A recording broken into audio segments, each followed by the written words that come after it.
approached it. Okay. No, yeah, that's I good. think that, we said we need to do the kitchen.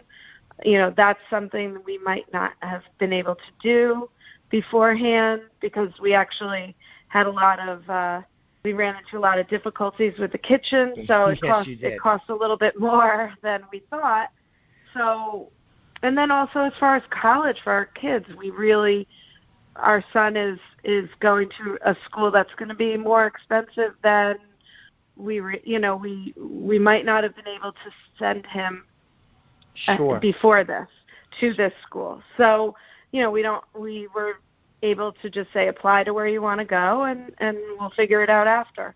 Beautiful. So I think those are the things that we didn't really discuss, like, here's the amount and this is what we're going to do. We just sort of, I think, have always lived similar to what we've always done, but we're able to now, give our kids that college experience that they want. And, we were able to give them both a car so they could drive back and forth to school, and my daughter has one up at school. Before that, they might have had to share a car, things like Sure. that. Good. So as we kind of wrap up here a little bit, so now that it's a couple of years later, is there anything that we've talked about different than if I had discussed this with you when your father's death was more fresh and more recent? Have your thoughts on any of this evolved now that you have a little bit of perspective and gone through the process of losing your father, getting an inheritance, including real estate that's out of state, and figuring out how to use the money like college education for your son and daughter and the home improvement project? Anything you could think that you've kind of evolved in your thinking now that you've gone through it compared to if I spoke with you right after your father passed away? Well, yeah, I think I wouldn't have known where I was at that point. There were a lot of paper things to take care of and emotions that were, raw. So I think, now I'm a little more level-headed, I think. All right, good. Yeah. And so you gave some great advice earlier on with, it's a good idea to observe the 1-year rule, that take as much as a year to make sure that you're clear-headed, not making emotional decisions, that you have time to mourn and to heal before making decisions that might not be optimal and might even be premature. So any other advice you would give to someone who inherits a sizable or decent amount of money from a loved one? What advice would you give? I think I covered most of it. Like I said, just really be intentional and thoughtful about what you do. And I would give that to a lottery winner as well. I mean, Sure.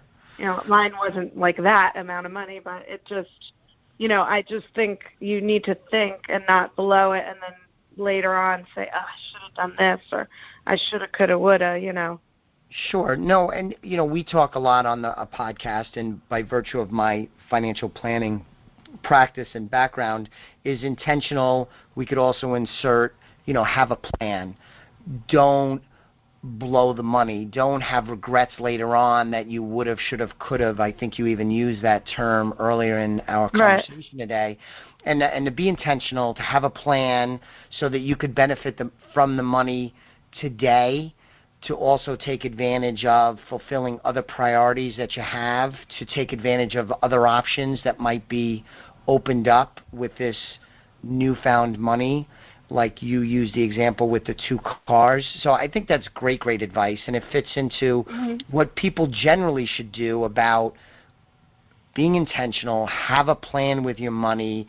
You're much more likely than to make good decisions and to avoid mistakes and pitfalls. So that's great.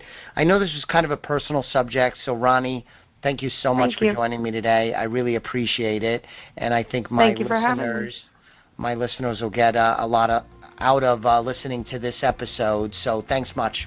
Thank you. The views expressed are not necessarily the opinion of SagePoint Financial Incorporated and should not be construed directly or indirectly as an offer to buy or sell any securities mentioned herein. Investing is subject to risks, including loss of principal invested. Past performance is not a guarantee of future results. No strategy can assure a profit nor protect against loss. Please note that individual situations can vary. Therefore, the information should be relied upon when coordinated with individual professional advice. Please note, the information being provided is strictly as a courtesy. When you link to any of the websites provided here, you are leaving this website. We make no representation as to the completeness or accuracy of the information provided at these websites, nor is the company liable for any direct or indirect technical or system issues or any consequences arising out of your access to your use of third-party technologies, websites, information, and programs made available through this website. When you access one of these websites, you are leaving our website and assume total responsibility and risk for your use of the websites you are linking to. Securities and advisory services are offered through SagePoint Financial Incorporated, member FINRA SIPC. Insurance services offered through Elliott Wealth Management, LLC, not affiliated with SagePoint Financial. Simply Financial is part of the Exvadio Podcast Network. You can find Exvadio podcasts at exvadio.com/podcast, the Apple Podcasts app, iTunes Store, iHeartRadio app, Spotify, Stitcher, and wherever you find podcasts. So join us and stay informed and entertained.